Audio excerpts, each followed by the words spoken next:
So I'm actually living on an anchorage, something I had not done much in the Canaries because there are few good places to anchor there. And here in Mindelo Bay is another story. To begin with, this is a story about flying my drone. As you can see here, I'm doing all right.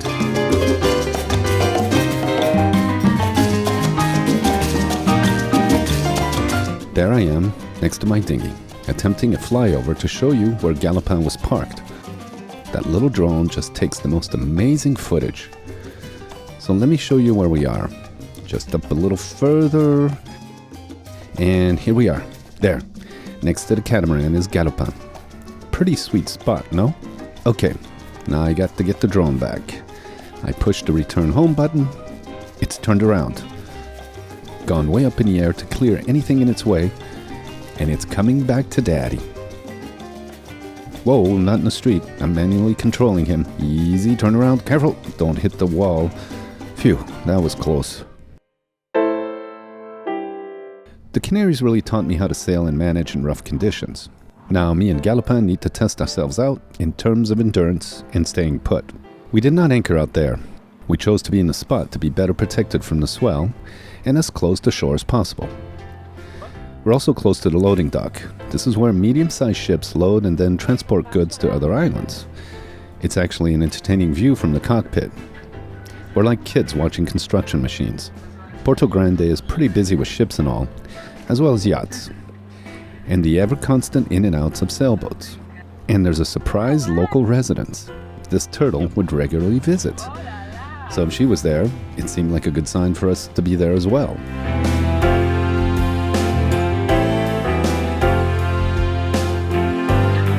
Just off the cockpit is our endless swimming pool. This is where we would be bathing and showering. No more long hot showers. Now we must be very careful with water consumption. We've got 300 liters and that's it. We filled up the tanks next to the fuel pump at the dock, €1 per 100 liters. Then the wind made its appearance. And here, it does not have stage fright. I tried to measure it and got 20 plus knots, but a friend said he measured a gust at 58 knots. And I believe him. This was another good test for my anchor and the holding beneath the surface.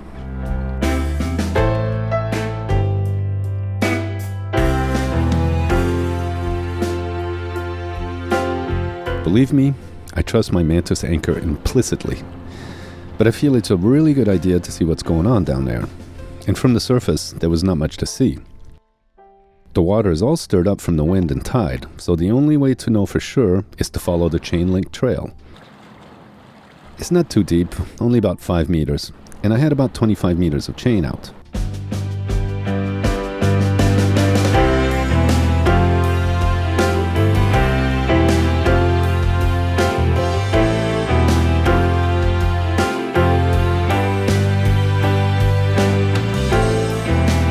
And there's the Mantis, well dug in. It ain't going nowhere.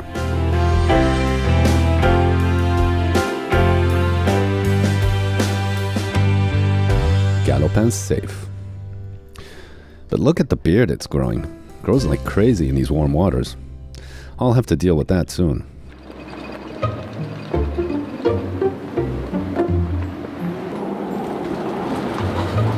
The wind kept up for several days, weeks, non-stop, and the boats were coming in and out every day.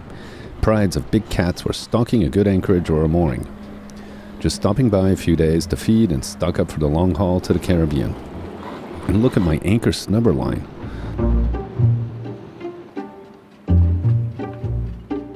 My snubber rope was chafing pretty bad. I shimmied the line a bit as a solution.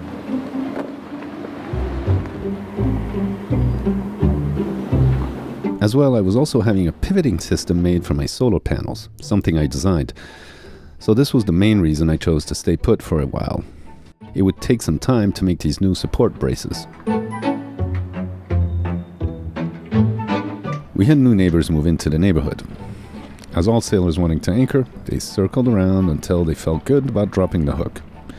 We'll meet them later.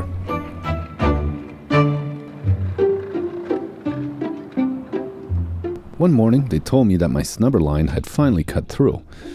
I had moved the chafing, but as you can see, the wind had worn the lines to shred. And the snubber had dropped and sunk to the bottom. I went to look for it, and with lots of luck, lo and behold, it was straight down where I dove. Success.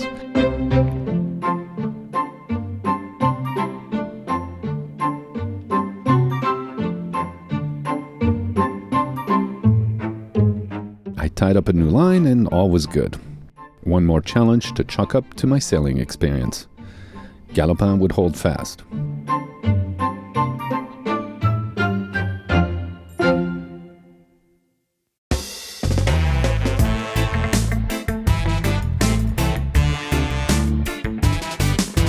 We're going to see friends we met in the Canaries.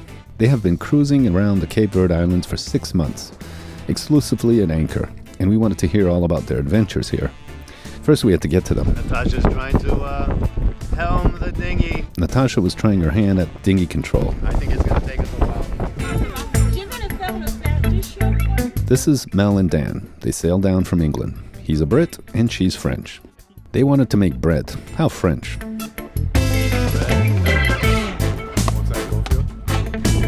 While they're busy doing that, I decided to get some refreshments. I wanted some local rum. So I went to ask my friend George. He promised to give me the good stuff from the adjacent island, Santan Tao, and he took me to his neighborhood.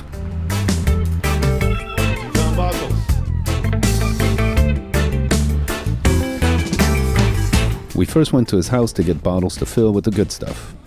We met one of his daughters and then went to the store.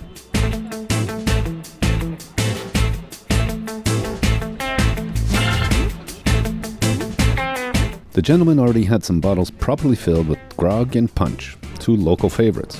As well, I got some cheese and a couple of vegetables.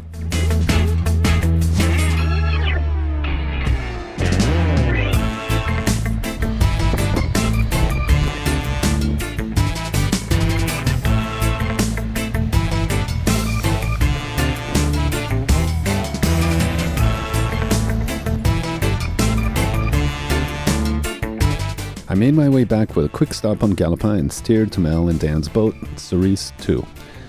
Cerise means cherry in French. We broke bread and got silly from the rum. Living at anchor is like living in a small community. This is Quentin. He's a Breton. They're different than the regular French. They get around quite a bit. They're really good sailors. Anyways, he came down here with Yannick in his 35-foot boat from... Arzal. C'est où ça? Morbihan, frontière Morbihan. Ah, okay. That's where I studied all my tide charts and stuff, so these guys are good at it. Et puis, vous allez où? Where are you going? Les Grenadines. And? Caribbean, Cuba, Bahamas, Nassau. And they have a year to do that. In France, you can take a year sabbatical to go traveling. And we've met a lot of French sailors like that, and these guys have taken a year. Vous êtes parti quand? Juillet. Juillet?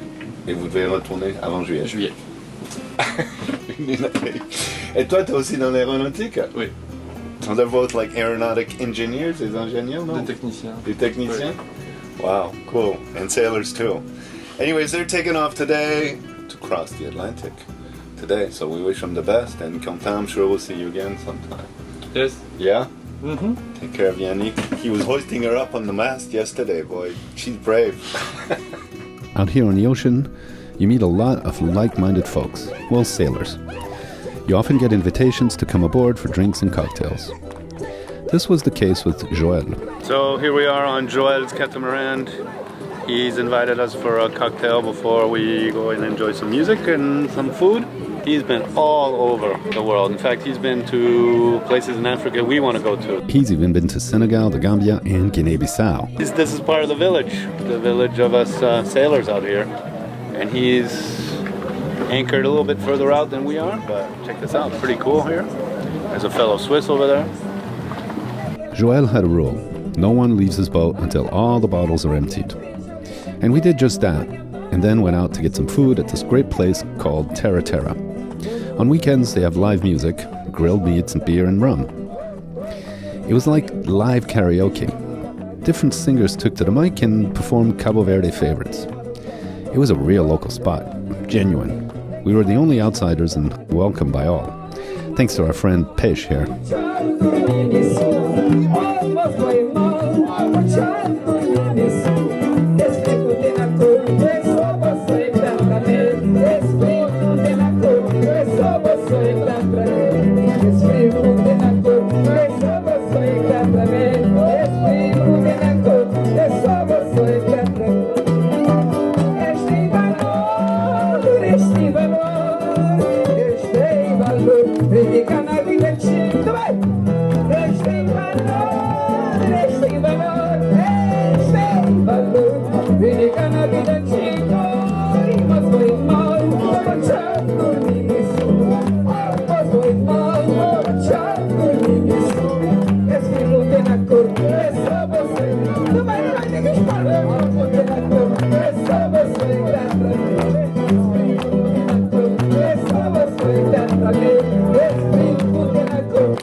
Peixe brought us back to the marina, stopping in bars along the way.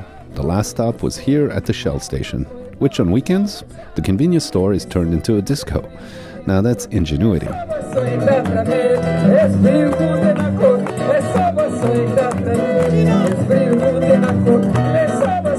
I doubt you'd ever see this in Europe or America. The young ones really enjoyed themselves, Mel in particular. Next outing will be a lot more refreshing.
Obrigada! Thank you, merci! Muchas gracias!